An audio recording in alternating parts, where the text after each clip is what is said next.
11th class. Good morning student. पिछले class में आप सिलेंट्रेटा के बारे में अध्ययन किए थे। आज आप फाइलम टिनोफोरा के बारे में जानेंगे।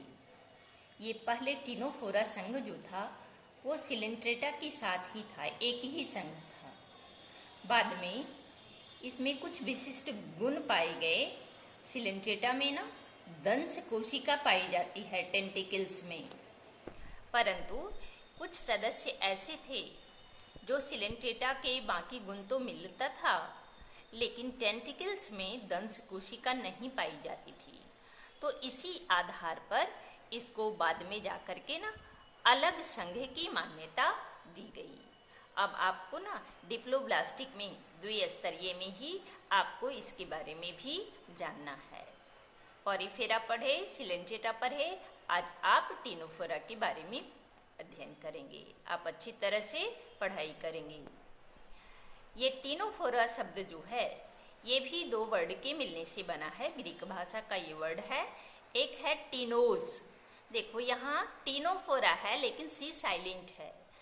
यहाँ हम उच्चारण कर रहे हैं, ध्यान देना है। ये है टिनोस, लेकिन इसको लिखते हैं ना के सी। इसका अर्थ होता है कॉम्ब, कॉम्ब के समान, है ना, कॉम्ब। और दूसरा वर्ड है फोरोस। फोरोस का अर्थ हुआ वियरिंग, मतलब धारण करना। यानी कि इसके जो सदस्य हैं वो कॉम्ब जेली के नाम से जाना जाता है। जीव कैसा है? तो जीव तो जलीय जीव है। आप सिलेंट्रेटा में भी पढ़े, जलीय जीव है। और इसका जो भी सदस्य है वो सारा सदस्य जो है मेराइन ही है, समुद्री है, समुद्र में पाए जाने वाला है। और प्रायः इसको सामान्य रूप में ना हम लोग समुद्री अखरोट के नाम से या कॉम्ब जेली के नाम से इसको जानते हैं। जंतु का शरीर कैसा होता है? तो हमने कहा समुद्री अखरोट के, तो अखरोट का आकार देखी होगी बाहर से, है ना, पूरा पूरा गोलाकार नहीं, उसको बोलते हैं ना उपगोलाकार। या कुछ सदस्य ऐसे भी होते हैं जो चपटा आकार में दिखाई देता है, तो उपगोलाकार हुआ सब स्फेरिकल, और जो चपटा है उसको फ्लैट बोल देते हैं। ऐसा इसके सदस्य के शरीर का आकार होता है। और शरीर का जो विभाजन किया जाता है वो विभाजन है अर्ये संमित। ये शब्द ना कई बार आपको बतला चुके हैं। अर्ये संमित है केंद्र त्रिज्या के आधार पर ना शरीर को कई बराबर खंडों में विभाजित किया जाता है। शरीर के ऊपर 8 पश्चिमाभिकाय पट्टिकाएं पाई जाती है। ये पश्चिमाभिकाय का अर्थ क्या हुआ? उस ऐसी पट्टी है, ऐसी सेप्टम है, ऐसी दरारें हैं, दरार के समान, पट्टी के समान रचना है। इस प्रकार से पट्टी की समान रचना है, लेकिन ये है पश्चिमाभिकाय, यानी इसके ऊपर ना छोटे छोटे रोए जैसे, है ना, छोटे छोटे बाल, सीलिया, है ना, सीलिया के समान रचनाएं पाई जाती है। उसी को बोलते हैं पश्चिमाभिकाय पट्टिका पाई जाती है। और उसी के द्वारा यह जो है इसका ना लोकोमोशन, गति, प्रचलन, है ना, गति करने का ये अंग है, उसी के द्वारा ये गति करता है।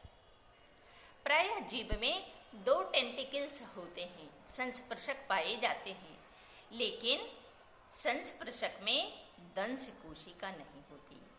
दंश कोशिका की अनुपस्थिति जो है इस संघ की विशेषता है।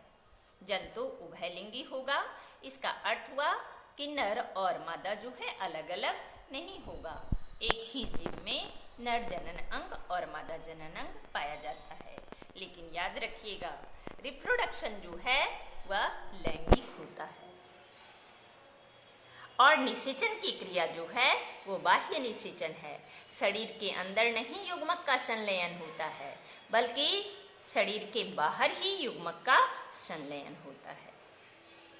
पाचन गुहा में अनेक नलिकाएं होती है, परंतु उसमें एनस नहीं होता, गुदा अनुपस्थित। कंकाल तंत्र, उत्सर्जी तंत्र जैसी कोई संरचना नहीं होती, ये अनुपस्थित है। और जंतु के शरीर का जो रूप है, इसके लाइफ साइकिल में, जीवन चक्र में कभी भी किसी भी अवस्था में ये पॉलिप रूप में नहीं पाया जाता, क्योंकि आप सिलेंट्रेटा में पढ़े थे कि प्रायः जो है ये पॉलिप रूप में होता है।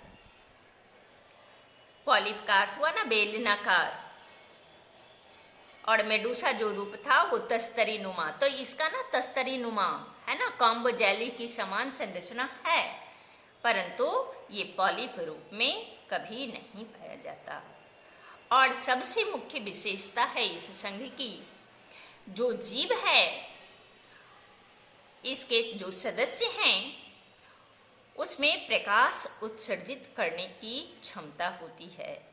वो प्रकाश उत्सर्जित करता है, वैसे जीव को हम लोग बोलते हैं ना, जीव संदीप्त होता है, यानी जीव जो है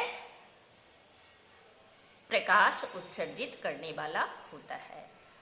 और इसका उदाहरण है हार्मीफोरा, जीव है समुद्री, इसलिए आपने इस जीव का नाम नहीं सुने होंगे। प्लूरोब्रंकिया, ये भी जीव का नाम आप नहीं सुने होंगे। और टिनोप्लाना, यही इसका सदस्य है। मुख्य रूप से इसी को हम लोग जानते हैं।